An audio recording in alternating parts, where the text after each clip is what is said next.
Hi guys, this is Chris Appleton of Absolver, and you're listening to Angel Gareth. Angel here again at HRH with, I've just spoken to Stevie Nimmo, and now speaking to the other half of the Brotherhood. Yes.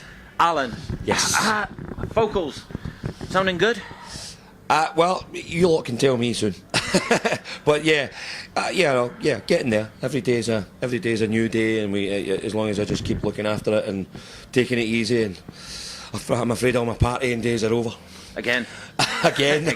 Yeah. Now, as I said, speak to your brother. It sort of fell handy for you as well, didn't it, with his slight accident? Well, you know, it was a very fortunate and unfortunate thing that happened, but I did happen to be available, so I was glad to help him, of course. And that was actually, you know what, it was a bit of fun as well. It was nice to go out and have a play with him again. And I said that. Nice he said, "What was it like getting back with him as a brother on?" And so he said, "Brilliant." He said, but typical yeah, Stephen, though. He gave me a week to learn his whole set. I also hear that you took the mick out of him because he was wearing lycra.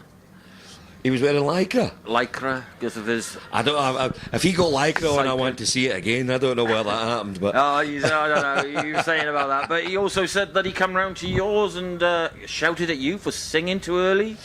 He always used to shout at me for something or other. You know, he's the older brother, so I was always getting into trouble as a kid. So. Yeah, but your vocals were just sort of getting back. Well, you know, to be fair, I got shouted at by everyone here, so you know, everyone was sort of giving me into trouble. Can you blame them? No, not at all. No, I've seen you play. Oh, I'm going to say this: the Globe in Cardiff. You did a set there, fantastic set. I've got to be honest, because of course you wear the kilt. I try. You wear the kilt, which is I have to. Got to wear it. I can't get away with not wearing it anymore. People would be too upset. Exactly. Do you know what? You didn't want to come upstairs to the media room to do this interview because I got the Welsh flag in the back. I haven't got it down here. That's why you wanted it down here, isn't it? That's it, yeah. I've got the Scottish tartan hanging up there. Just be careful over there. It bites. You've got it all over it. Right, we're going to talk about Exile Grace, your album. Yes. The one you're doing a tour with. Mm-hmm. Coming again to Wales, you're coming to Pontypridd Muni Arts Centre 2 weeks' time. Yes. Looking forward to getting down to Wales again. We don't get to Wales very often, so when we get there, it's always nice to be there and play for the fans we have in there. A lot of fans down in Wales. Yeah, I mean, it's growing and growing, yeah. Sold out the Globe. Great. And like I said, did you have on support with you? You know, it's that long ago, I can't remember. Yeah. But you've cancelled a few tours because of the throat, because you had Broken Wit Rebels on tour with you. We did, yes. You had to cancel the tour for that, because I actually was looking forward to coming down to see you on that one. And it's like, oh, great, yeah, okay. But your vocals is more important, your health.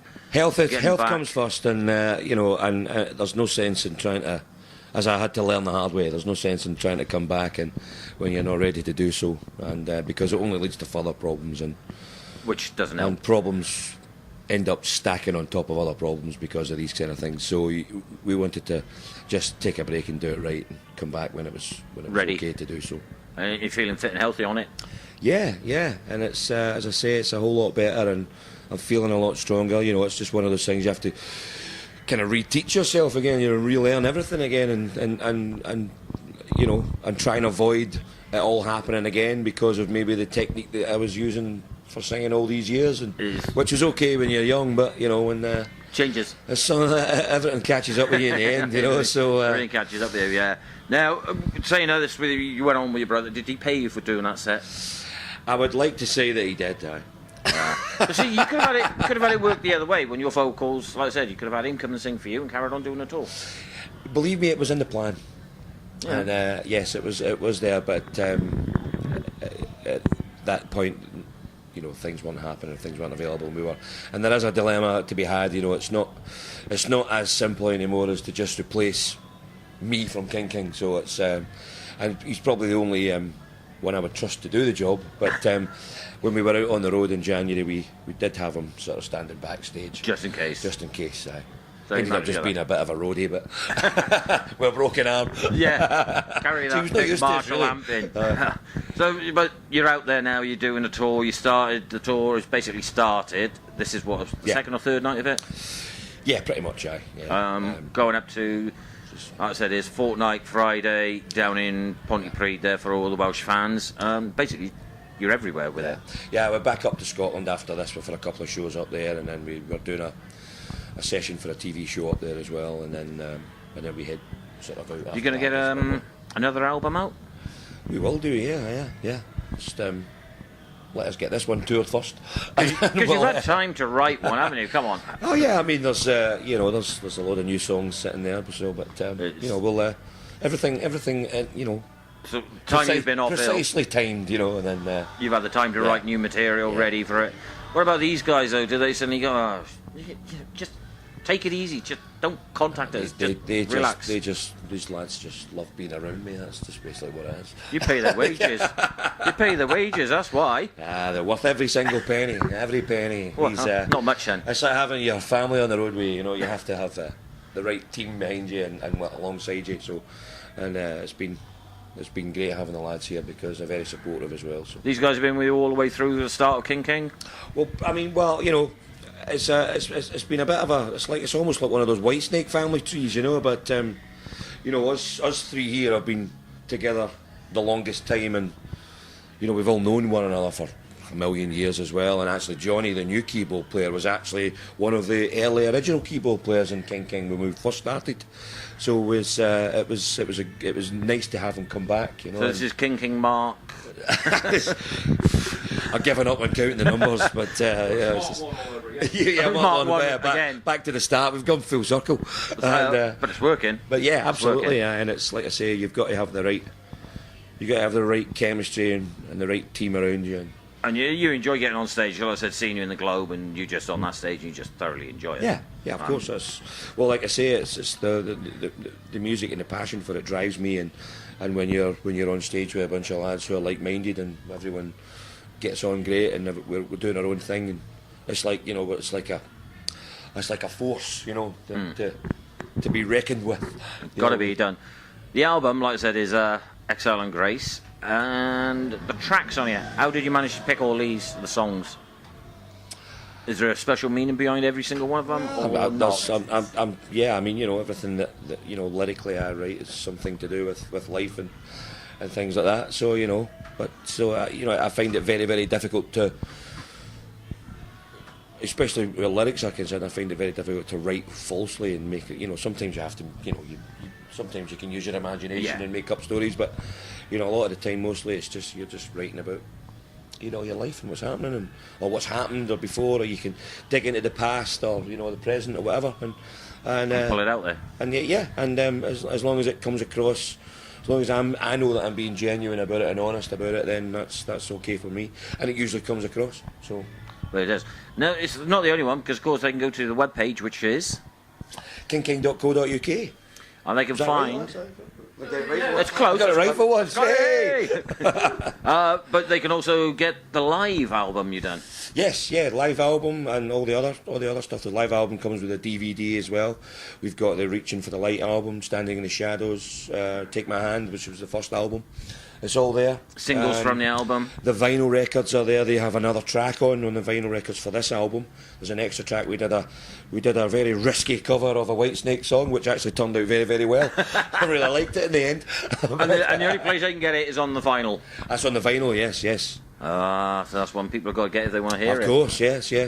So they're going to work hard to get that. We need to buy a new car every year, So we got touring bus, mate. We're going to fleece the beautiful people. You want a big touring bus? So give me your money. We're Scottish.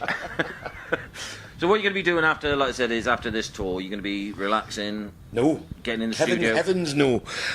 We've got some more European work coming up after the UK tour, and then we later on we've got a festival season in the summer, of course, as well, and then. In September, we're heading out for a rather large tour with the mighty Europe.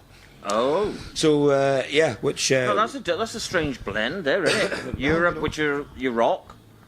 You sort of blues, but you're more bluesy rock than... Well, it is what it is. It's King.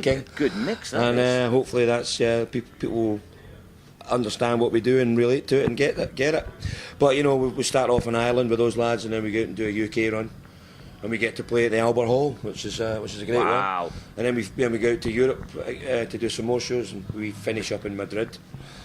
So that'll be a good tour. It'll be a nice one, and it'll be nice to meet those lads and get on the road with them as well. So that's going to be a nice one, and plus you finish, like I said, in Madrid, where you got to just relax and chill then, or... We may have to have a small shandy after that night, because it's going to be a long tour. Sounds like it, a long old tour. Taking in some great dates as well, like I said, Belfast, Ireland, to ending up in Madrid. Yeah. Chilling out by the beach. Fun, man. Yeah, it'll be great fun, and it'll be nice to... You know, it's just one of those things for a band like us. You know, you get to play in front of such a large audience that have never heard of you before, and that's the idea of these things. You know, to try and keep raising the profile for King King. And what about getting in the studio though? Yeah, we'll get in the studio. We always make time. We always make time. Find some way of getting in there. Of course we do. And generally what happens with us is we end up working on the hop in the studio, and we get in and out whenever we can. But are you all close together where you are, or when you're at home? The majority of the boys are pretty close together. Yeah, I'm up in Scotland, but it's all right. So you're the only one that's got to travel then? Yeah. I'm used to it. I've been doing it all my life. So by the album needs a new car, you've got to travel to to rehearsals. Yeah. Do you guys rehearse a lot, or do you just take your time? We do a lot of rehearsing at sound checks.